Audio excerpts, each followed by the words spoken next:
베스도가 부임한 지 3일 후에 가이사랴에서 예루살렘으로 올라가니 대제사장들과 유대인 중 높은 사람들이 바울을 고소할세 베스도의 호의로 바울을 예루살렘으로 옮기기를 청하니 이는 길에 매복하였다가 그를 죽이고자 함이더라. 베스도가 대답하여 바울이 가이사랴에 구류된 것과 자기도 멀지 않아 떠나갈 것을 말하고, 너희 중 유력한 자들은 나와 함께 내려가서 그 사람에게 만일 옳지 아니한 일이 있거든 고발하라. 오늘도 새로운 하루가 시작되었습니다. 복된 하루, 승리하는 하루, 그리고 또 우리가 감사로 범사에 감사하는 이런 하루가 되시기를 바랍니다. 주인이 바뀌면 법도 바뀌고 관습도 바뀐다는 말이 있습니다. 주인이 바뀌었으니까 다 바뀌는 것이죠. 사실 우리도 참 이제는 예수 그리스도를 주인 삼고 주님이 주인이기 때문에 주인된 주님의 뜻을 따라서 우리의 삶이, 우리의 삶의 가치관이, 우리의 삶의 목적이 이제 다 가치관이 바뀌어지는 것이죠. 이 말은 새로운 인물이 새로운 스타일로 바꿔나가는 것을 말합니다. 그런데 오늘 이 바울이 처해 있는 가이사랴 감옥의 상황은 전이나 지금이나 전혀 참 변화가 없습니다.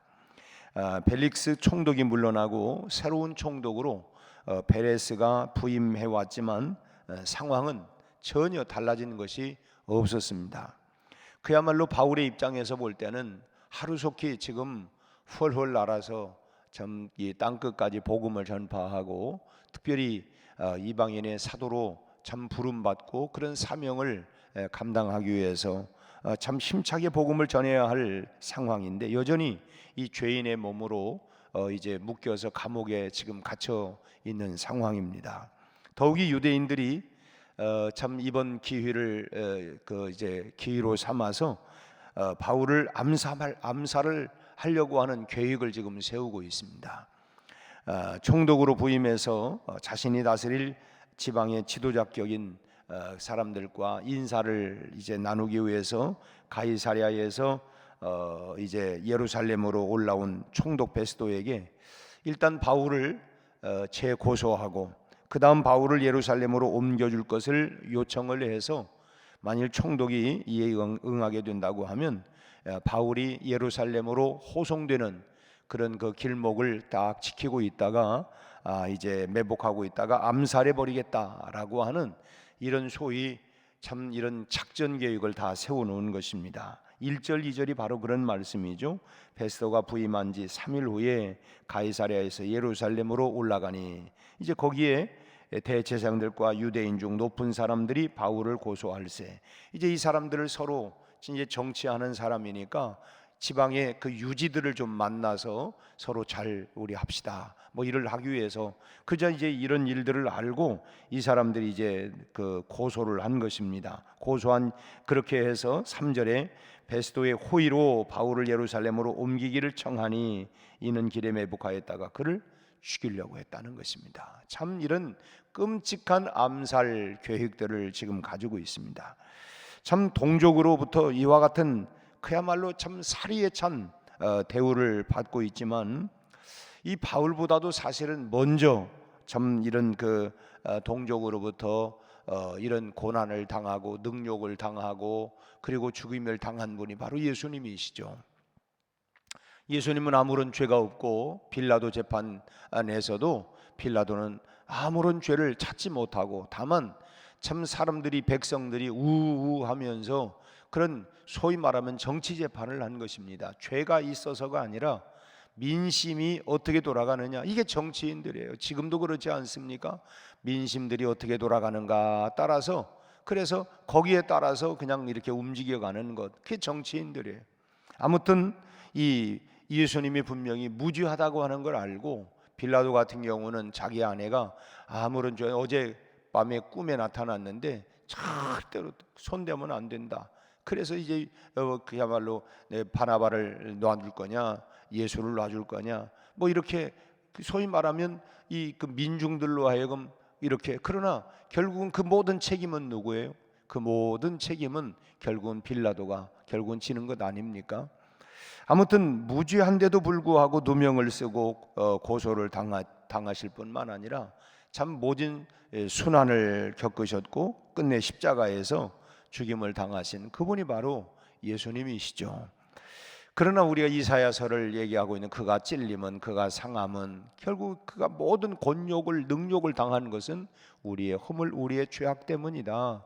우리의 죄를 대신 짊어지시고, 그래서 우리가 그 피로 참 하나님의 독생자, 측량할 수 없는 그 사랑, 참 무엇과도 바꿀 수 없는 참 그 소중한 생명을 우리를 위하여, 나를 위하여 바꾸어 주셨다고 하는 것은 우리가 정말 측량할 수 없는 하나님의 은혜를 입은 것이고 사랑을 입은 것이라고 하는 것입니다. 그래서 사도 요한은 이제 그 예수님에 대해서 요한복음 1장 11절에서 그런 말씀을 하시죠. 자기 땅에 오매 자기 백성들이 영접하지 아니하였으니, 그러나 영접하는 자 곧 그 이름을 믿는 자들에게는 하나님의 자녀가 되는 권세를 주신다. 자기 땅에 왔지만 자기 백성들이 영접하지 아니하고 오히려 십자가에 참 이를 달려 그 못 박아 죽인 그 장본인이었다는 것입니다. 그렇지만 영접하는 그 사람이 바로 하나님의 자녀가 된다. 참 도와주지는 못할 망정 참 각종 수단과 방법을 가리지 않고 자신들의 이익을 위해서 바울을 죽이기 위한 음모를 지금 이렇게 꾸미고 그것을 성사시키려고 하는 사람들이 바울의 동족이라고 하는 사람, 우리가 그렇죠. 남도 아니고 어떻게 당신이 그럴 수 있을까? 동족이라고 하는 사람들이 어떻게 이렇게 할 수 있을까? 참 잔인한 모습이고, 참 이걸 동족이라고 얘기를 할 수 있어야 할까? 참. 그런데 반면에 이방인의 모습은 어떻습니까? 지금 이방인으로 지금 이 베스도라고 하는 이 전임 총독 벨릭스와는 달리 유대인들의 요구에 대해서 단호하게 거절을 합니다. 지금 1절, 2절, 3절에서 이제 요청을 했는데 베스도가 4절 말씀에 보면 대답하여 바울이 가이사랴에 구려진 것과 자기도 멀지 않아 떠나갈 것을 말하고, 그리고 이제 그러면 유력한 자들이 나와 함께 내려가서 그 사람에게 만약 옳지 아니한 일이 있다면 그때 가서 고발해라. 지금 당장 고발할 게 아니라 내가 지금 자세한 내용을 잘 알지 못하는데 내가 바울도 만나보지도 않고 무조건 그것을 넘길 수는 없다. 그러니까 이것을 이제 내가 알고, 그리고 그때 가서 너희들이 고발을 해라. 일단 당장 지금 이 고발 사건들을 거절을 한 것입니다. 그리고 나중에 고발을 하라는 것입니다.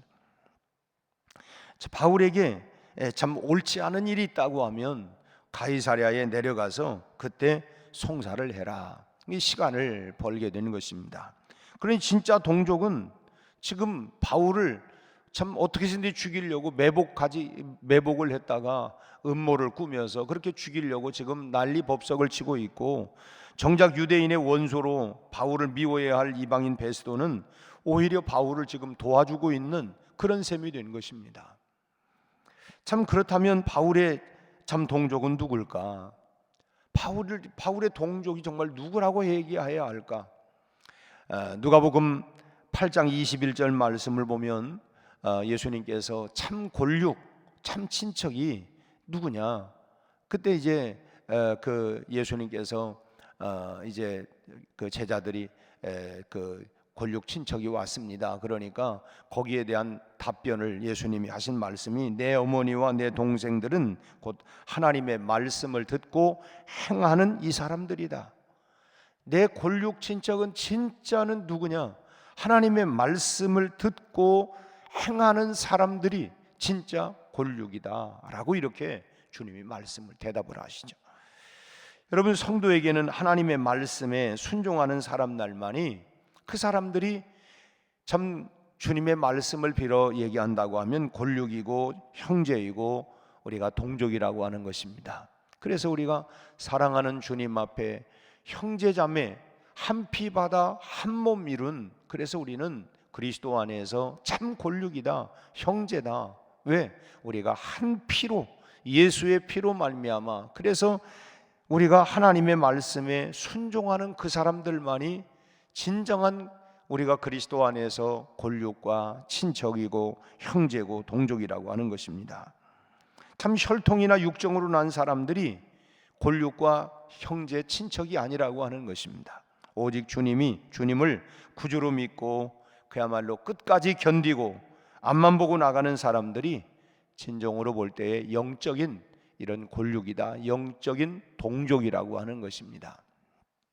우리 주변에 우리 수많은 종류의 사람들이 있습니다. 당장은 뭐 우리 부모, 형제, 친척, 또 친구들, 이웃들, 그리고 나가면 우리가 직장의 동료들, 더 나가서는 우리가 현장에서 우리가 살아가면서 만나는 그런 다양한 사람들, 우리 주변에 그런 다양한 그런 만남의 그룹들이 있습니다. 그리고 이들 모두는 다 한 민족, 한 동족이지요. 그렇다고 이들이 모두가 우리의 영적인 가족이고 형제고 동족이냐? 그렇지는 않아요. 우리 주변에 부모, 형제, 친척, 뭐 직장 동료, 친구, 우리 주변에 내일 만나는 사람들 있지만 그들이 우리는 다 가까운 사이고 동족이기는 하지만 영적인 동족이냐라고 물을 때 다 그런 건 아니잖아요. 믿음의 동족은 지역을 초월하고 국적을 떠나서 하나님을 의지하고 예수 믿는 믿음 있는 사람들이 우리가 참 예수 안에서 동족이라고 하는 것입니다. 하나님 안에서 예수 안에서 가고자 하는 길이 같을 때만이 영적인 동족으로 우리가 인정을 할 수가 있다고 하는 것입니다. 그렇다면 바울을 지금 죽이려고 하는 유대인들은 바울의 영적인 동족이 아닌 것이죠. 그렇게 보는 이유는 단순히 바울을 죽이려고 했으니까 동족이 아니다, 뭐 이렇게 말하려고 하는 것은 아닙니다. 유대인들이 지금 바울과 한 동족이 될 수 없는 이유가 단순히 그냥 바울을 죽이려고 하는 데 있는 것이 아니라 바울과는 달리 하나님의 뜻을 지금 거스르고 있기 때문인 것입니다. 딴 길로 가는 것이죠. 하나님의 뜻이 아니라 하나님의 뜻과는 전혀 상관이 없는. 바울을 도와준 베스도는 그럼 뭐냐? 바울을 도와주었으니까 그렇다고 하면 그는 바울의 동족이냐? 그도 역시 사실은 바울의 동족이 아닙니다. 믿음으로 하나님의 뜻에 순종해서 지금 이 베스도가 바울을 도와준 것이 아니기 때문에 그렇습니다. 베스도는 단순히 하나님이 바울을 위해서 사용하신 하나의 도구에 불과한 사람이었습니다. 근데 우리는 어떤 판단을 우리가 하면서 살아가냐면 참 성경은 하나님의 뜻대로 행하는 자라야 내 친척이요, 골육이요, 형제요, 동족이라고 말씀하고 있는데 우리는 쉽게 이런 생각을 합니다. 우리가 세상을 살아가면서 나에게 도움이 되지 않는 사람은 무조건 원수. 저건 원수요. 왜? 나한테 도움이 안 되니까. 이렇게 생각을 하고 또 나에게 도움을 주는 사람이라면 무조건 이 동족처럼 여기면서 살아가고 있습니다. 그러나 여러분, 그건 대단히 정말 위험한 생각이라고 하는 거예요.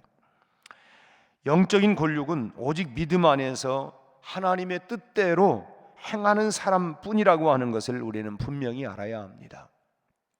영적으로 보면 여러분의 가족이나 또 자식이나 또는 부모나 형제나 천국 가면 영원히 못 만나게 될 수 있는, 소위 말하면 천국에서 이산 가족이 될 수 있는 그런 사람들이 많잖아요.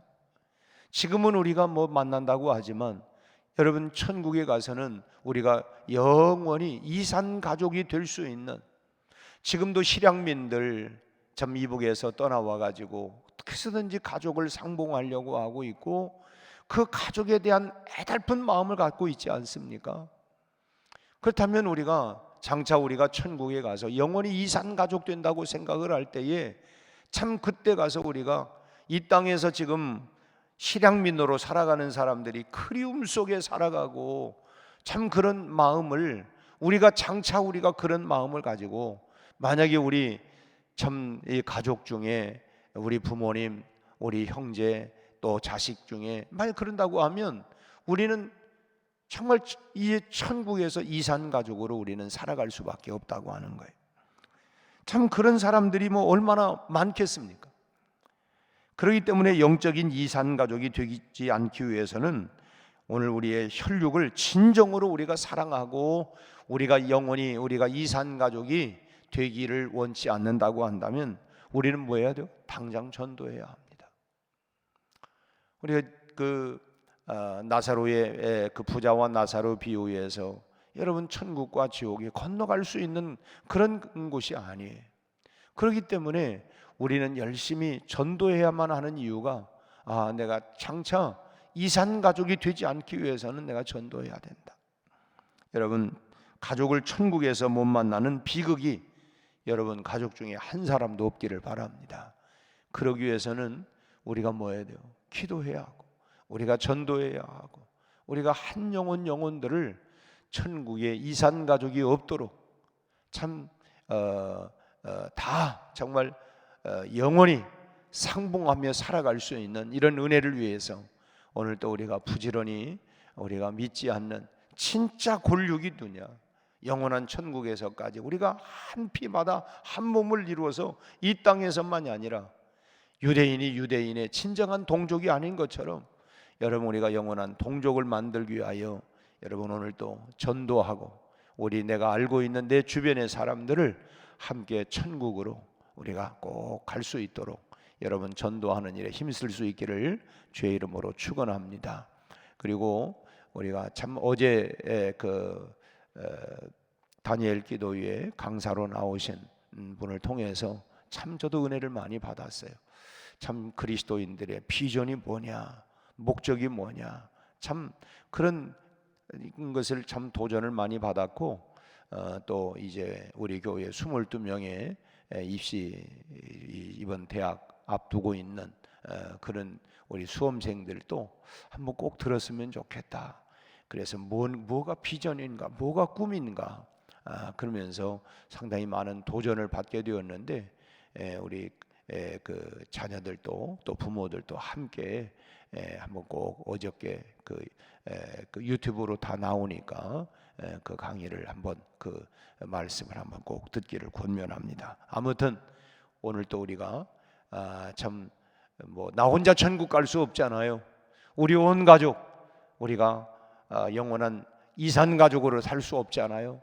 그러기 위해서는 우리가 꼭 복음을 전하고 전도해서 우리가 다 천국 함께 갈 수 있기를 주의 이름으로 축원합니다. 기도하겠습니다. 하나님 아버지, 오늘 우리는 유대인으로 태어났던 바울 사도는 유대인들로부터 배척을 당하고 참으로 예수 때문에 복음 때문에 말로 다 할 수 없는 핍박을 받고 있지만 여전히 그 동족을 사랑하고 그리고 복음을 전하는 바울의 영성, 바울의 신앙, 바울의 사랑, 바울의 믿음을 오늘 우리도 소유할 수 있게 하여 주옵소서. 우리 아버지 하나님, 사랑하는 우리 가족들, 친족들, 하나님 사랑하는 우리 친구들, 하나님 지옥 보낼 수는 없지 않습니까? 하나님 저 영혼들을 구원하여 주옵소서. 우리 아버지 하나님, 바울을 이방인의 사도로 세워주신 것처럼 우리 가정의 복음 전도자로 나를 세워주셨고 우리 직장과 우리 지역의 복음 전도자로 나를 그곳에 보내주신 줄로 믿습니다.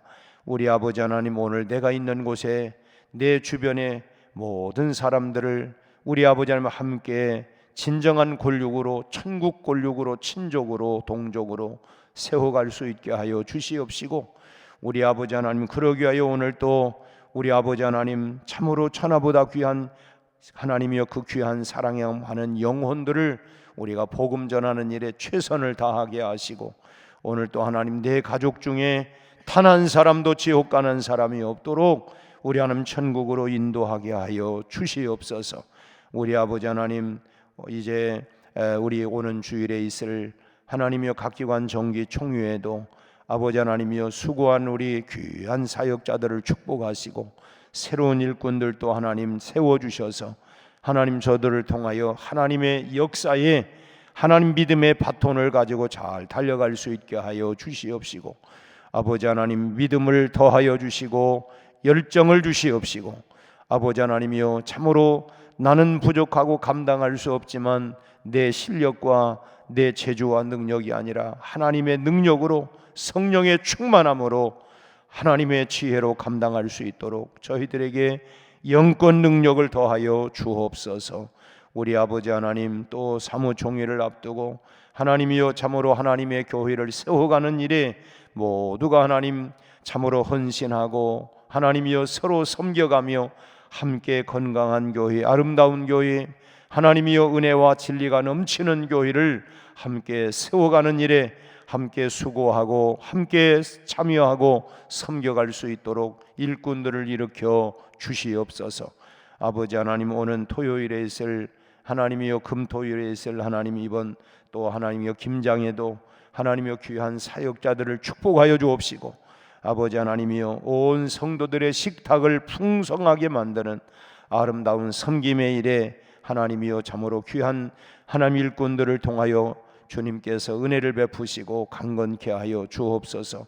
오늘 하루도 주님이 함께 하시고, 특별히 오늘 이제 아버지 하나님 하루 동안도 우리의 가정, 직장, 일터, 생업, 우리의 모든 삶에 우리 하나님께서 동행하시고 은혜를 베풀어 주옵소서. 예수님의 이름으로 기도하옵나이다. 아멘.